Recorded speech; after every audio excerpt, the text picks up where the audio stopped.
Fala galera, sejam muito bem-vindos à coletiva do Tidico. Gente, reformulação gigantesca para acontecer no São Paulo pro elenco de 2025 e muitas novidades em relação a isso, muitas mudanças no elenco do São Paulo, muitas movimentações da diretoria. Uma delas já é em relação ao Rafinha, que eu já trouxe para vocês aqui em vídeos anteriores. O Rafinha é um jogador que pode ficar no São Paulo, como pode se aposentar. Nós não temos grandes... não dá para chegar aqui e falar de uma forma conclusiva em relação ao Rafinha. O que nós sabemos é que ele precisa se aposentar pela questão dele do físico em campo, né? Tá demais, não dá mais. E isso é importante a gente falar aqui, porque o técnico não pode, né, passar a colocá-lo, continuar colocando. Nós sabemos, nós torcedores, sabemos de toda a importância do Rafinha para com o elenco de São Paulo. O Rafinha, ele é um jogador experiente, é um cara que conhece futebol, é um cara que ajuda todo mundo lá dentro, só que no campo não está rendendo mais. Então, o Rafinha, a diretoria já se posicionou, já falou que contrata, já falou que o Rafinha pelo que dá pra gente entender, parte muito mais da decisão do Rafinha, a diretoria já se colocou à disposição. Falou assim, ó, o Rafinha, nós queremos renovar do Rafinha, vai depender dele se ele entende que... se ele entende ser necessário continuar ou não, se ele acha que dá pra continuar mais 6 meses ou 1 ano. Mas nós estamos vendo que, infelizmente, não dá mais. Outro jogador envolvendo lateral direita do São Paulo, e aqui já dá pra gente ter excelentes notícias, é em relação ao Igor Vinícius. A diretoria do São Paulo vai procurar o Igor Vinícius para renovar, assim como fez com o Alisson. Renovar, sim, né? Estender o vínculo. Uma renovação mesmo com o Igor Vinícius. Neste momento, por conta do contexto de Rafinha tendo que parar, Moreira, que a gente gosta bastante, não consegue jogar por questão do físico, eu acho justo uma renovação com o Igor Vinícius, principalmente também pelo cenário, pelo contexto atual de laterais direitos, não só do Brasil como do mundo. Tô aqui, ó, o Juba tá aqui, ó, o meu irmão, coletiva do Juba, tá aqui, ó. Tô falando na cara dele aqui no estúdio dele que, pelo contexto, pelo momento, é interessante renovar com o Igor Vinícius. Se rendeu, se rendeu. Não me rendi, não. Pra mim, ele é um jogador muito fraco, tecnicamente falando. Mas é rápido, é forte... É uma questão de contexto. Não é porque ele é bom que a gente queria o Igor Vinícius. É pelo contexto. Só que tem o Igor Felisberto. O Igor Felisberto está se destacando demais. E é um dos jogadores que a gente já pode colocar como o Rian Francisco, que eu vou falar daqui a pouco. Rian Francisco, o William Gomes, o Henrique Carmo. Jogadores que nós, independente da posição ser diferente, jogadores que nós estamos esperando demais. Demais vingar tanto em campo quanto em vendas futuras. Não dá pra fechar os olhos. Eu sei que muitos vão falar, Tidico, não é pra vender, não é pra queimar os jogadores da base. Eu sei, a gente ainda tem aquela coisa, aquele saudosismo, aquela coisa de... Tem que deixar o moleque jogar, o jogador da base, quando ele tá desempenhando, tem que deixar ele jogar, tem que deixar ele render em campo pro São Paulo. A gente fala hoje com inveja do Estevão, do Palmeiras. Vimos o Endrick jogando muito bem e sendo uma venda maravilhosa, e tem o Estevão. O Palmeiras, além de aproveitar grandes valores por esses jogadores, está aproveitando em campo também. Então o São Paulo precisa fazer isso. Precisa aproveitar tudo de jogadores como o Henrique Carmo, o William Gomes, Rian Francisco, agora o Igor Felisberto, lateral direita, que já é destaque. Então o São Paulo não pode vacilar. Nós estamos perdendo tempo demais em relação a isso, porque... olha o quão tá incompetente a tal da transição no São Paulo. Por que no Palmeiras o cara pode jogar com qualquer idade e no São Paulo não? Então precisa acordar. Precisa acordar. A diretoria do São Paulo, junto com a comissão técnica, precisa acordar em relação a isso, porque tem coisas simplesmente maravilhosas acontecendo no São Paulo com essa nova leva aí. E o São Paulo tá meio que se ajustando para isso. Nós não estamos esperando muitas contratações. Júlio Casares contrata demais, uma média de, sei lá, 8, 10 jogadores a cada temporada, uma coisa assim.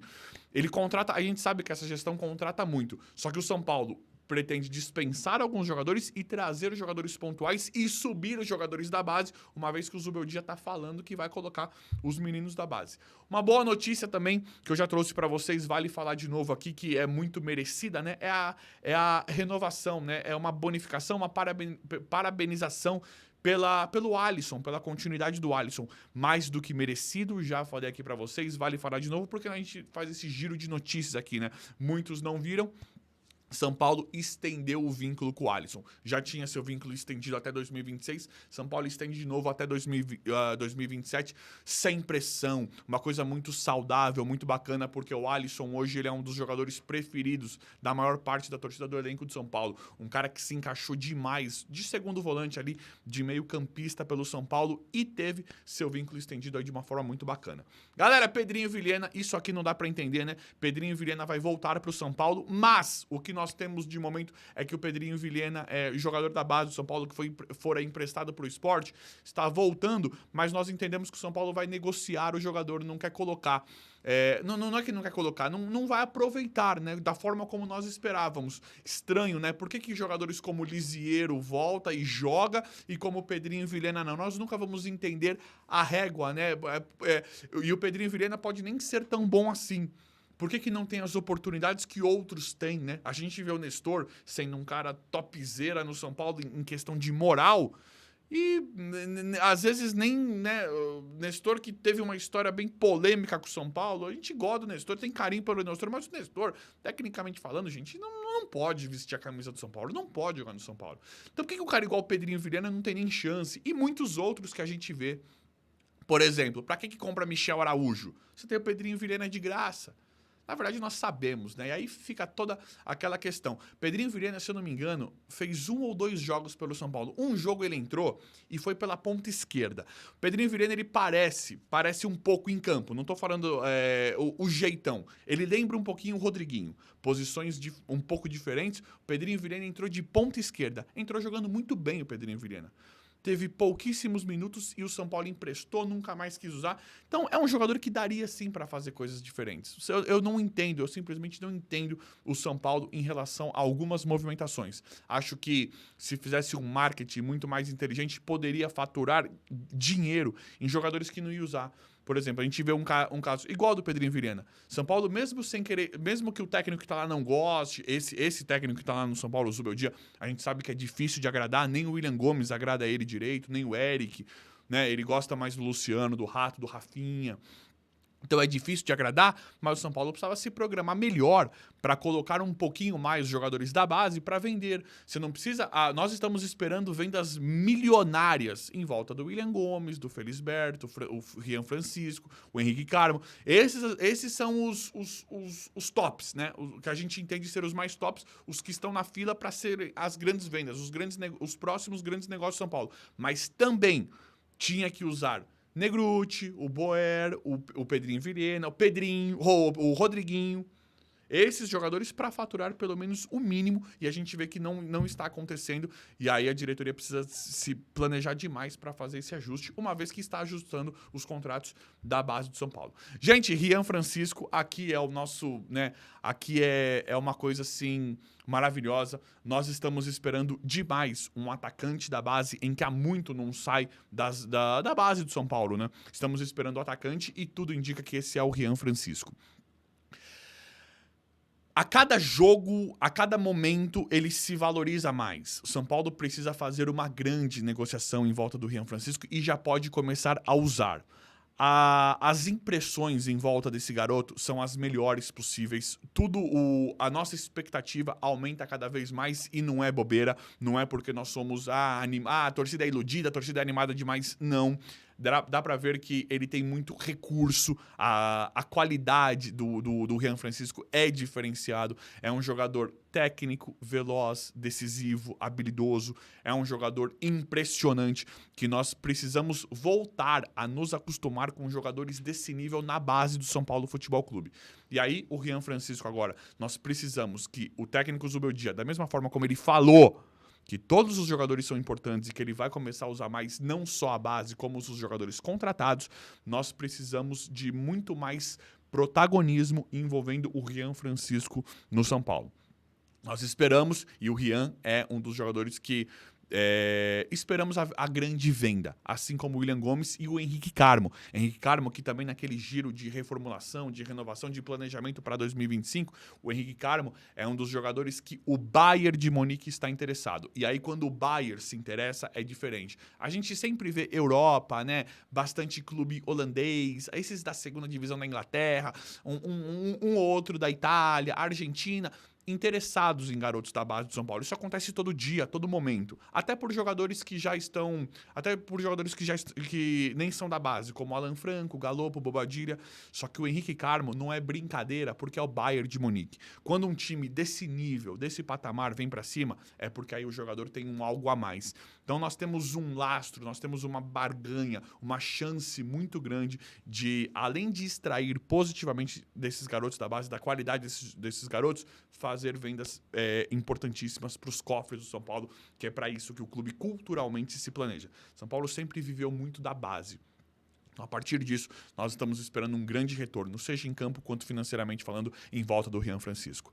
Galera, Gabigol, né? São Paulo, nas últimas janelas, né? Sondou bastante, tentou bastante o Gabigol. Era uma possibilidade, era um jogador que o São Paulo queria, muito pelo contexto da situação também em que estava o Tite, Gabigol não estava jogando, não voltou à sua melhor forma no Flamengo, né? Nunca voltou aquela pegada dele, aquele futebol que ele atingiu com o Jorge Jesus, que eu era muito fã. Ainda bem, né? Olha que boa notícia também, né? O São Paulo não consegue negócio com o Gabigol, ainda bem. Eu sempre gostei do futebol do Gabigol. Tidico, ele não é... Ele é um cara metido, ele é mala. Eu sei, eu acho interessante o jeitão do Gabigol, eu acho que ele intimida o time adversário, eu sempre gostei do futebol do Gabigol, da persona Gabigol em campo, eu sempre achei que ele ia lá e resolvia, independente dele ser um cara, não é flor que se cheire, eu entendo isso, mas o Romário também não era, não tô comparando o Romário com o Gabigol, não dá nem pra comparar, mas o Romário também não era um cara bonzinho, né, não era um cara legalzinho, e quando tinha que resolver a parada, ele resolvia. O Gabigol teve momentos que fez isso. Ele chegava lá no auge da marra dele e resolvia. Mas assim, gente, ainda bem que o São Paulo não tem nada com o Gabigol, hein? Não conseguiu nada com o Gabigol. São Paulo sondou, né?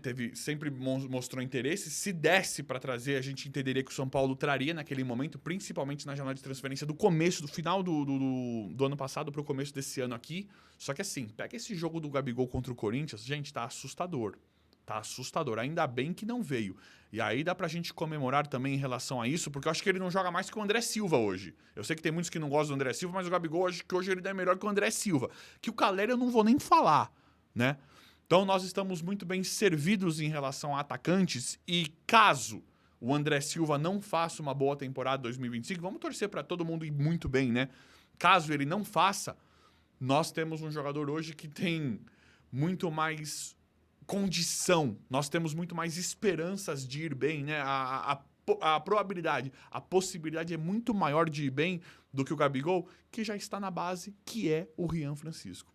Então ainda bem, espetacular. Isso já dá para nós termos uma noção de elenco do São Paulo, né? Falamos da lateral direita, que tem o Igor Felisberto pedindo passagem, Moreira se recuperando, que a gente sabe que é muito bom, e o Igor Vinícius para renovar, que hoje todo mundo prefere do que ver o Rafinha.